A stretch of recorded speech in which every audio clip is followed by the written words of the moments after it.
Hi everyone, this is Sheetal. Welcome to my channel Learning Made Easy. Today we will be talking about a pediatric condition called cleft lip and palate. You must have seen babies with cleft lip or cleft palate and even both. Let us see what is a cleft lip and a cleft palate. These are congenital anomalies that occur as a result of failure of soft tissue or bony structure to fuse during embryonic development. During the fetal life, the unborn baby passes through 3 stages. You know that a fetus, or in the beginning, it is known as a zygote. It starts as a single cell, and for the first 2 weeks, it is known as a zygote. Then 2 to 8 weeks, it is known as an embryo, and rest of the period until birth, that is from 8 weeks till the baby is born, it is known as a fetus. And this embryonic period, that is 2 to 8 weeks, is known as a period of organogenesis. Most of the congenital anomalies occur or develop during this period. This cleft lip and palate, as you know, is a defect in the mouth. And this occurs due to a failure of the soft tissue. The lip is a soft tissue, and the bony structure, the palate. There is a hard palate and a soft palate, especially this bony structure, that is the hard palate. These parts fail to fuse during this embryonic period, and that results in formation of a cleft in the middle of the lip or the palate. And this results in abnormal openings in the lip and palate, and it can occur unilaterally. That means it may occur only on one side, or bilaterally, that is on both sides, and these are readily apparent at birth. That means we can see just by looking at the face of the baby, we can see that this baby has cleft lip. But sometimes if the baby has only cleft palate, sometimes it may remain undiagnosed, and maybe the mother brings the baby after a few weeks with complaints of difficulty in swallowing or due to choking sometimes. This is a picture of cleft lip. This is unilateral cleft lip. Then bilateral cleft lip. Here you can see unilateral cleft lip and palate. Now, here again, we can see here there is no abnormality, obviously, but this baby has problem only inside. That palate is cleft. Here, the baby has both cleft lip and cleft palate. Now, let us see the causes. It can occur due to some hereditary and environmental factors. The hereditary factors can be familial tendency. Sometimes it happens. Then it may occur due to exposure to radiation or rubella virus.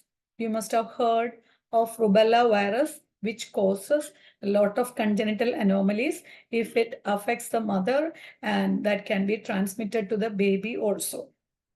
Then it may be due to some chromosomal abnormalities.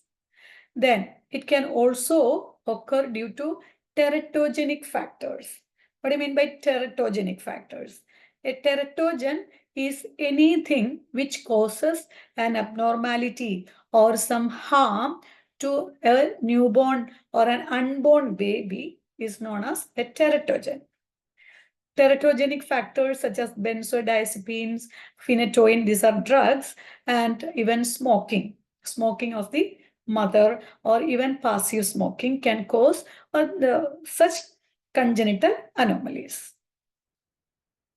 Now, when you look at the baby, this cleft lip may be very apparent, or it may be just a slight notch to a complete separation from the floor of the nose. It can extend from the floor of the nose till the lip. Cleft palate can include nasal distortion. There may be some difficulty or some malformation of the nose. Then there can be midline or bilateral cleft. Then there can be variable extension from the uvula and soft and hard palate. Now, let us see how you will take care of a baby if a baby is born with cleft lip and palate. First thing, you need to assess the baby's ability to suck, swallow, handle normal secretions, and breathe without distress. This is very much important, especially when the baby has cleft lip. The baby may find difficulty with sucking, because you know that for sucking, lips are essential. But if there is any cleft, that can affect their sucking ability. And swallowing also, especially when there is a cleft palate, that can affect the swallowing ability. And also, when the baby has a cleft palate, when the baby tries to swallow, that can enter the nasal cavity and the baby can be aspirated. So this can be a life-threatening condition. Then the baby's fluid and caloric intake should be assessed, as you know that the baby may find difficulty with sucking and swallowing. Definitely it can affect the baby's food intake. Then you need to weigh the daily weight. Then modify feeding techniques.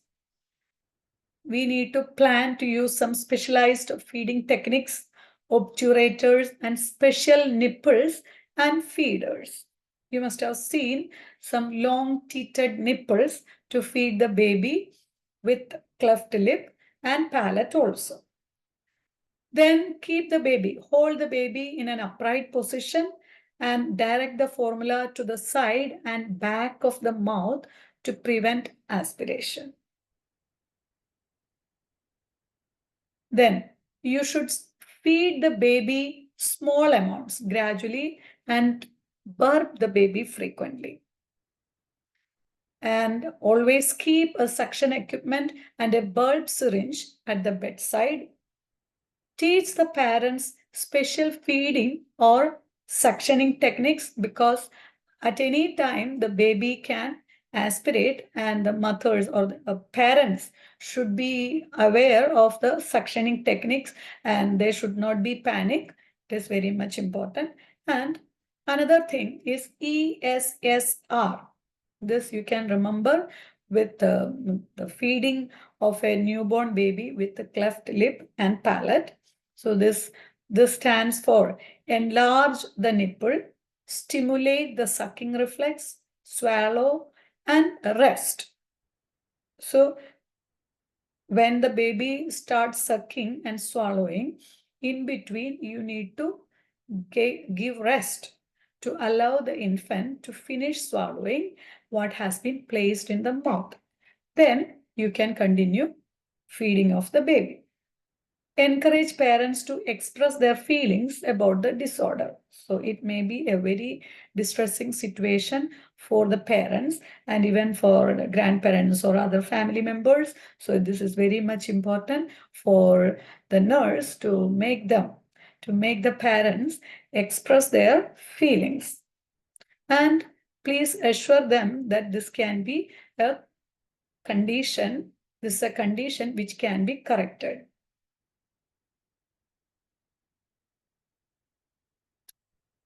Then Now let us see about the management. Closure of a cleft lip defect is known as scaloplasty. Here the surgery is done only on the lip, and it is also known as Z-plasty because this suture is put in the shape of the letter Z. And this is usually performed by 3 to 6 months of age because you know that the lips are very much essential for the baby to practice sucking. And sucking is very much important in feeding and also for the baby to feel safe. Usually you must have noticed that the babies are sucking even their fingers and their entire palm and wrist. You must have noticed that. And this cleft palate is repaired between 6 and 24 months of age because you will allow time for the baby to grow, and this palate also should be grown so that there will be adequate tissue to repair. But this also will be done as early as possible.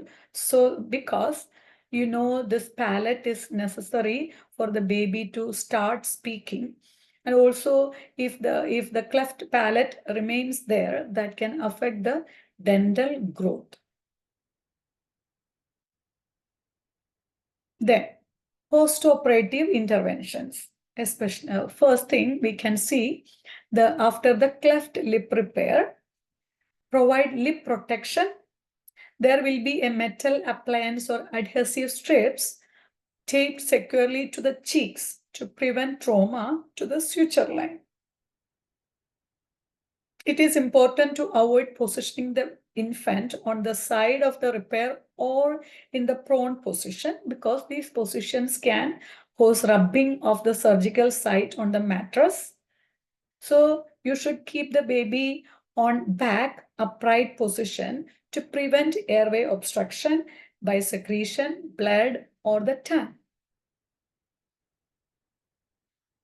Next, keep the surgical site clean and dry.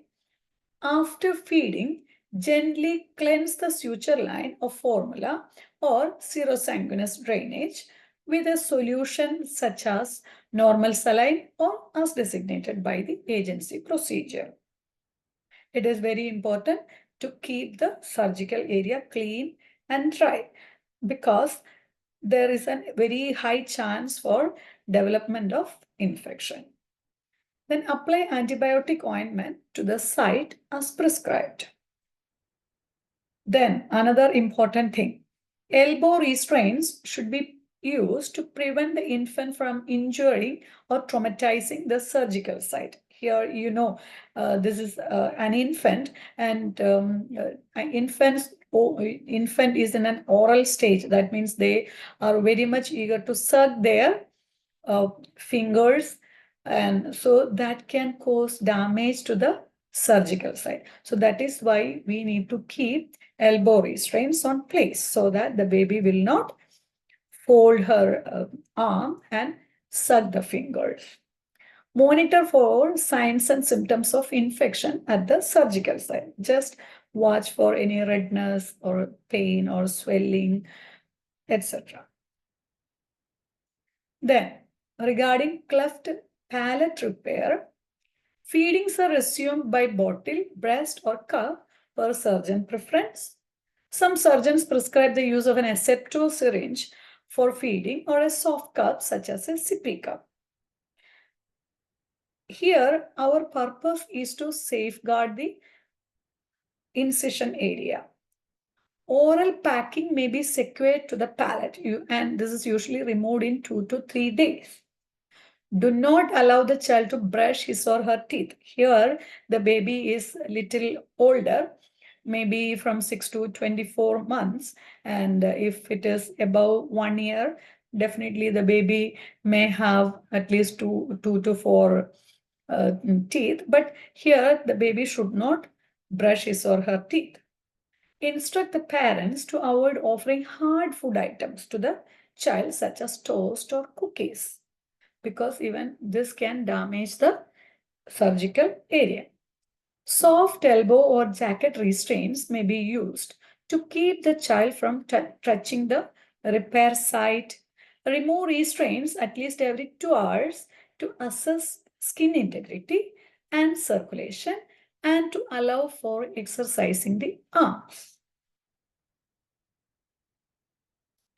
Avoid the use of oral suction or placing the objects in the mouth, such as a tongue depressor, thermometer, straws, spoons, forks, or pacifiers. So you can just remember this way. You should not put anything into the mouth, or you should not allow the child or the parents to put anything into the child's mouth until you confirm complete healing. Provide analgesics for pain. Instruct the parents in feeding techniques and in the care of the surgical site. Instruct the parents to monitor for signs of infection at the surgical site, such as redness, swelling, or drainage. Encourage the parents to hold the child. Here, this is very much important because you must have seen the parents may be a bit scared to take the baby, or sometimes there may be a feeling of detachment, or other times the mothers or the parents may be a little bit scared or thinking that they may be harming the baby. But please remember that this attachment, holding and kissing, hugging, these things are very much important. But do not kiss on the cheeks. Initiate appropriate referrals such as a dental referral and speech therapy referral.